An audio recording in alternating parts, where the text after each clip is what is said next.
لگائے، گاڑیوں کی توڑ پھوڑ کی. وہ ایس ایچ او سٹی کے پاس اپلیکیشن موجود ہیں، ان کے اگینسٹ اس نے کوئی ایکشن نہیں لیا. آج سے 10 دن پہلے یہ بچے کا والد موجود ہے، 2 دن 2 راتیں مسلسل اس پہ بے ایمانہ تشدد کیا گیا ہے سٹی تھانے کے اندر. اور ڈی سی اور ڈی پی او دونوں موجود تھے. وہ کہنے لگے ہمارے پاس کیوں نہ آئے.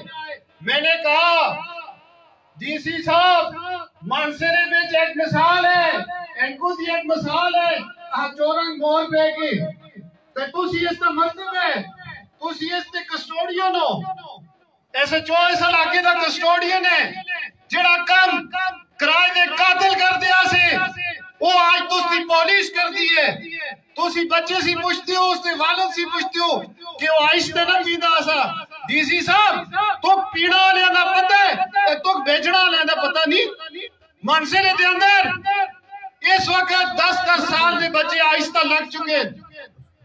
اگر مڑی اپیل ہے تو ماں میلیان منصر آگا اگر آج ایسی انہاں دے ظلم آگا نہ کھلسا تے کل جیا اس تا بچہ شہید کیتے اسا سارے دے بچے اس دی جگہ حسین تے جس نے مارسن آکسے نے چرس پیندا سا وہ آئس پیندا سا تے جس نے کھرے کڑ سو تے وہ انہاں تھانیاں میں جو تے ڈی سی ہاؤس میں جو نکل سے یہ بیچنا والے بھی ہیں مارنا والے بھی ہیں.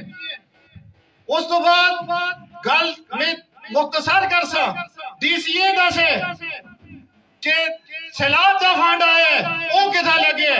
ڈی سی اے دا سے کہ کھاد جڑی ہے اس ہوتا 35 کروڑ روپیہ منصرے دا سبسڈی آسی اور پھر 50 کروڑ دی سبسڈی ہے.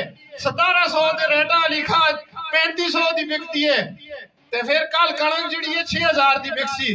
اس دا نقصان کس کو سی؟ کسان کو بھی ہو سی اور غریب کو سی. تے میں تمام علماء سی تمام پارٹی سی کہ درخواست کرنا سیاست سی بالادار ہو کے اس تحریک میں سارے جڑ کے نال ساتھ دو تاکہ منصرہ شہر